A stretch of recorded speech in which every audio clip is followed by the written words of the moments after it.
are you one of these people who's from Glasgow who used to come here, in school holidays and things like that? And I said, no, but I do have a heartbreaking story to tell you about that, which was when I was about 10 years old, my friend Daniel Price and his family were coming down to Girvan, I think on a caravan holiday, and I was invited to join them.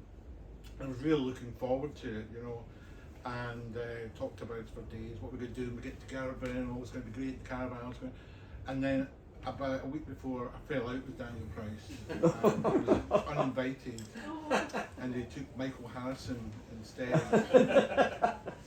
I know where Michael Harrison lives. That's all I'm saying. Anyway, so it's great to be here. And another thing about driving down here today is it reminded me of something about 10 years ago. 10 years ago, I was in Ireland for the Celtic Media Festival in Galway. I think it was about 10 years ago. And do you know what a town's like when there's a festival on? There's a buzz about the place, and I had a great time. And I went back home. We live in Inverness, and I said to my wife, "We'll take the kids. Let's go to Galway next year." It was great. I had a great time. It was brilliant, So we duly go to Galway, and there was no festival on. It wasn't quite buzzing, and people kept saying, "Oh, you've got to drive up and see Connemara and these places, and you've got the car and over." And very nice, very nice.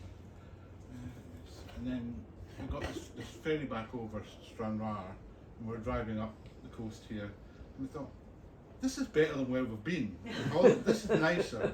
And we all, and coming from Scotland, you find that a lot, that we live in the Highlands, and then for some stupid reason we spent a week in the Lake District, at Windermere.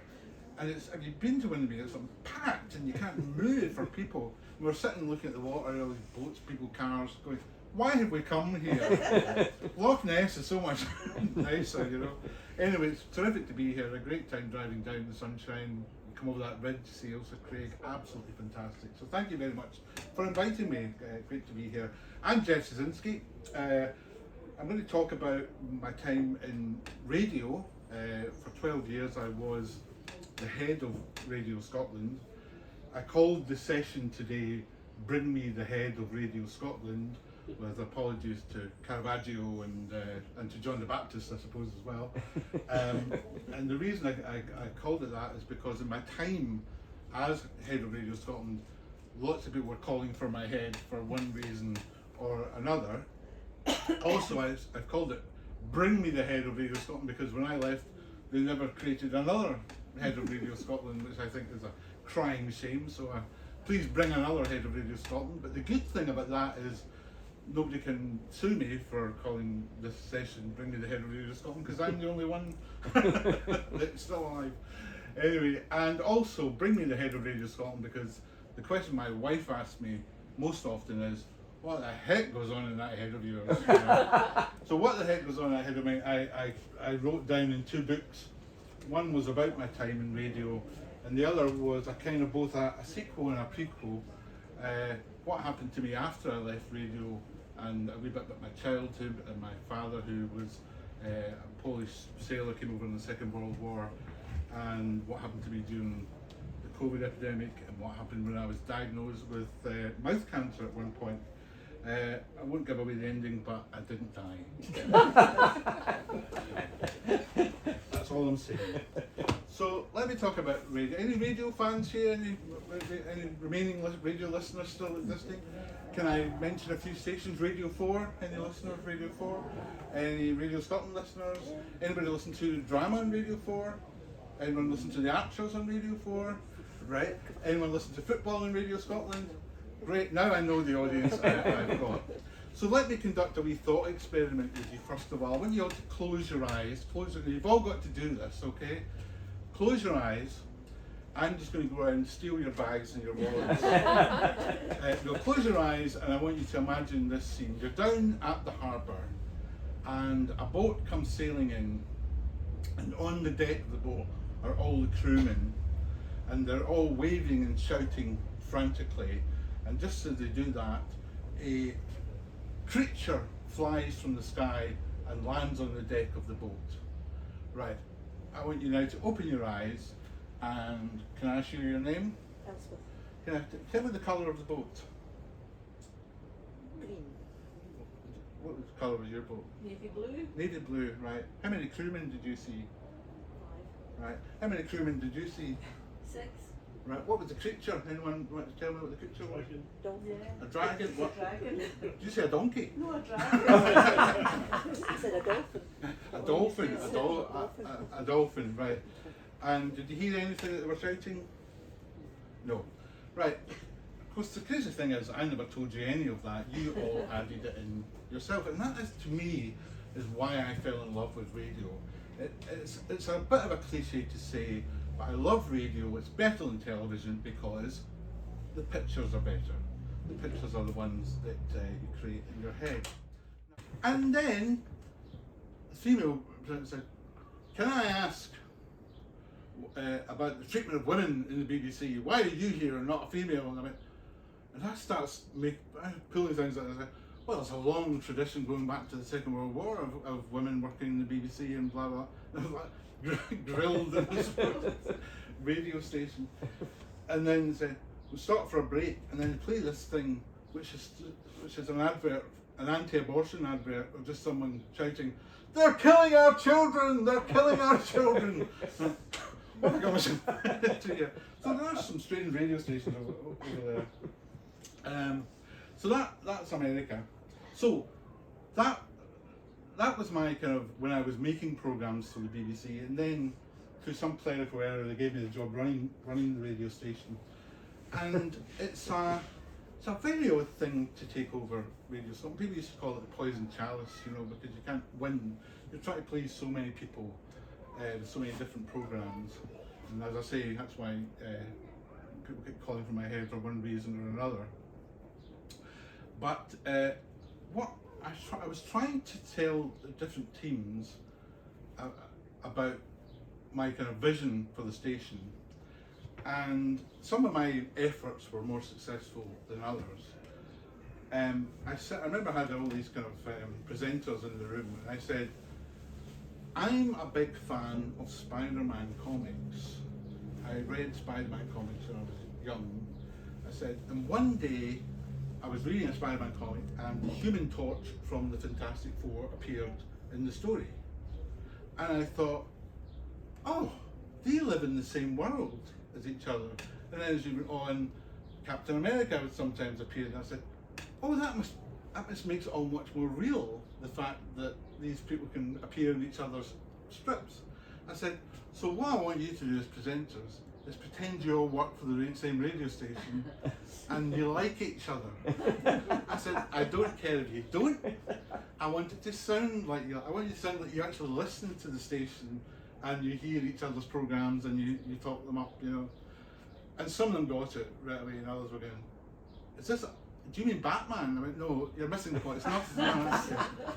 I had more success talking about Lucozade, because I said, who remembers Lucozade when it was wrapped in yellow cellophane and you took it to hospitals and gave it to people, and then you wait, I thought, 20 minutes before the bell rings, I can get out of here. No, people remember. I said, but what's Lucozade now? Lucozade is this sports drink with different variations, and I said, this is what I want for Radio Scotland. I said, it's still called Radio Scotland, but it's not stuck in the past. It's got different things. It's modern, but it's still catering for different people. So a few people say, what about Iron Brew? I said, no, you're missing the point as well. How did I get involved in radio in the first place? Well, as I say, writing and radio have always been linked in my life. So I want to tell you the most bizarre story that haunted me, that happened to me when I was 17 years old, and haunted me when I became head of radio. And I used to, at the age of 17, I used to listen to this late night show on Radio Clyde in Glasgow, where they would take people's stories and read them out. And the presenter was called Mike McLean. And this was like overnight, this was like 3 in the morning. And I would write these stories. They were like humorous detective stories about a detective called Nelson Pipsqueak, and it was all done in Raymond Chandler-esque style. And I enjoyed it so much because I love writing to a deadline, and I do one a week, and then I love, instead of posting it to them, I would go out to the studios at Anderson Cross where they were, to hand them in so that I could have a quick look around, you know, and see what I used to do there. Anyway, did this for a year. Every week this story. Great exercise in, you know, discipline. But then the show was cancelled. I thought, oh well, that's that. I suppose maybe I should go to sleep at night now instead of the show was cancelled. A week after the show was cancelled, I get a phone call from this mysterious kind of femme fatale woman who says, because I used to write in a pseudonym with JZ, spelled Jeyze, and she phoned up, she goes, "Are you JZ?" I said, "Yes." "Who's this?" She goes, "Doesn't matter who I am." She says, "But a few of us are getting together to campaign for Mike's show to come back on. Are you in?" I went, "Well, what are you planning to do?" She said, "Well, we're planning to meet next Wednesday at Central Station, at the Bond Central Station, on the artillery shell where people meet. Can you join us?" I said, "Well, it depends on the buses, but yeah." Great. So a week later, I get on the bus and I go to Central Station, and there's all these people who I've never met before who used to also write to this presenter, Mike McLean. But we all had different names. I was JZ, and there was people whose names were like the Captain, the Duke, you know, the Cornflake Freak, you know. So they're all like, "Oh, you're the Cornflake Freak." It was absolutely weird meeting all these people. Then the mysterious femme fatale figure bundles us all into a fleet of taxis, and we go to this pub in East End of Glasgow, and we meet to campaign. By which I mean, they all just sat drinking and chatting. And the table I was at, this guy says to me, "What do you think we should do?" I said, "Well, I've written to Radio Clyde and I've said, you know, me and my family are not going to listen again. You always add me and my family because it sounds a bit better than just you yourself. That's maybe four listeners you're going to lose." And this guy says, "Well, I think the time for letter writing's over, Jeff." So what do you mean? He says, "Well, it's time for some direct action." He says, "I think we should blow up the transmitter at East Kilbride. I can get explosives." He said, "I can get any arms I like." He said, "In fact, I'm packing at the moment." And I thought, I think I'll just go home now. I thought, I like the show and all that, you know. But I'm 17, you know, I don't want to get involved in a whole kind of thing. Years later, I become head of radio, and I'm thinking of these people who write to you and don't like what you do with the schedule. So I always check under my car coming out. always. People take radio very, very seriously. She and my son are big football fans, you know, but I was head of radio and I had to go to the meetings of the football team, you know, and discuss it. And they would say, you know, they're all usually men, you know, a couple of females in the room, but "Oh, I was speaking to such and such, you know, this is going to happen over at Ibrox, Celtic this and stuff like that, you know." And they say, what do you think of what we did on Saturday?" And I would say, "I thought the description that you gave of the sun sinking over the hill was really..." And they would just look at me. But then I would say, "Look, I don't know anything about football. I do know about radio." And I said, "I don't think it's a good idea to come on and say, there's absolutely nothing happening here at all today in the match, you know." I said, "You might kind of pretend it's interesting even when it's not interesting. You keep people listening." But because really I've always been interested in words, I think there's somebody wanting to come in there. I'll let you know. Come away in. Oh, that's all right. Because I'm always interested in words, there's something about what football commentators say that when they say it, of course, everybody accepts it. But I visualise the things they're saying. And, you know, I started making me notes on some of these things. What if these things were literally true? You know, they say, "Oh, they're asking a lot of questions of the keeper at the moment." And in my head, I see them up with a clipboard, interrupting the match, going, and what are the other ones? The team that did so well last Saturday simply haven't turned up today. There's only one team out there. and that ball exploded in the back of the net. The manager must be thinking it's time for a fresh set of legs. I can't get that out of my head. What was the other one? They parked the bus in front of their own goal. And what's this one? This wee part-time team have become giant killers today. That's one for your fairy tale fans and your dragons. So, but the thing about being head of Radio Scotland, they had so many departments. I had, the people had the orchestral music. I had to go and speak to the orchestra. There was the music people. There was the news people. And I used to kind of. I started in radio as a journalist myself, so a mentality of news people. Like if you phone the music department of Radio Scotland, hello, can I help you? Yes, blah blah blah. Oh yeah, no, I don't think we've got it. Yeah, no, maybe you want to listen to our other programme. You phone the news department. News. Why would we be interested? Right. Okay, I'll let you know. Yeah.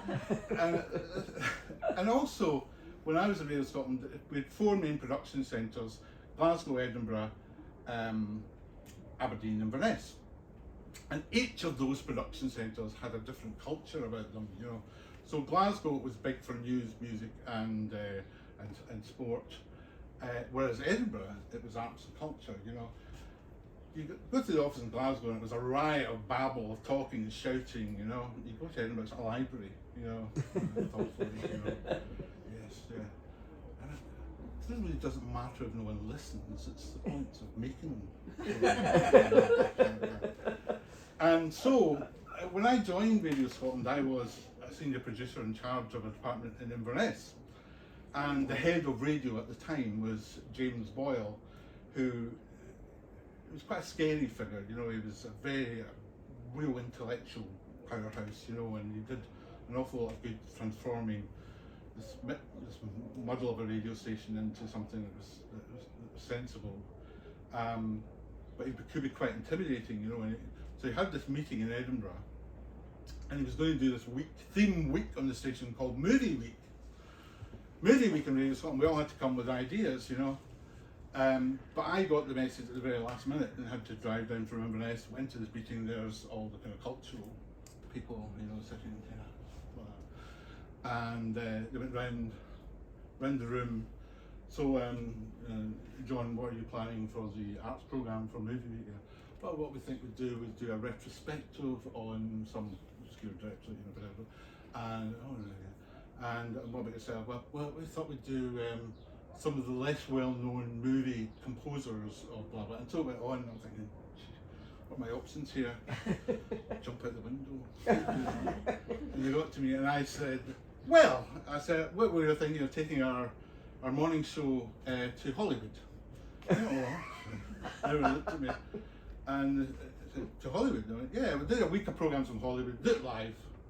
And one of them said, live? Well, we're trying to find, as Copernicus discovered, the Earth rotates, and to do your 10 o'clock in the morning show live, it would be 1 o'clock in the morning in Hollywood. And I said, making it up as I went along, I said, that's why the studio will be cheaper to rent. Because and they said, all right, so you think you pull this off? Yeah. Right, okay, we'll give you the money, you go to Hollywood, right? And the rest of them are all going, how come he gets to go? So a month later, there I am, pulling some of the team together and booking tickets. We rent the studio in Hollywood, by which I mean there's an underpass under a university campus somewhere in LA. There's a freeway going this way, and there's this radio station that does jazz and classical music. They don't use it at night, and so we can have this studio. Now, I'm nervous about doing this, and the team have got no experience. The team I'm taking have got no experience, because up to then they've been doing what I can all call the Scottish stories kind of programme of Legends of Scotland, a bit of folk music and that kind of thing. So they've got no experience of doing this. I've got no experience of doing it. But by God, what's the worst that can happen? I think, But just to be sure, I know that one of my friends who's a producer in Selkirk has made a programme about gangs in LA, and she's been there. So I said, "Would you come with us and help us suss out the territory when we get there?" Her name's Carol Whiteman, right?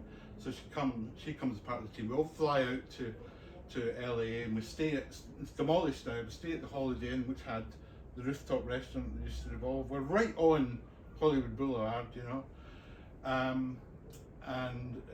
And the idea is we've rented 2 cars, and we'll wake up late, and we'll have a planning meeting, we'll go out, we'll suss out the studio, then we'll record things at daytime, we'll have some guests in, and we'll do the show, and it'll go out live in Scotland, and that's the plan.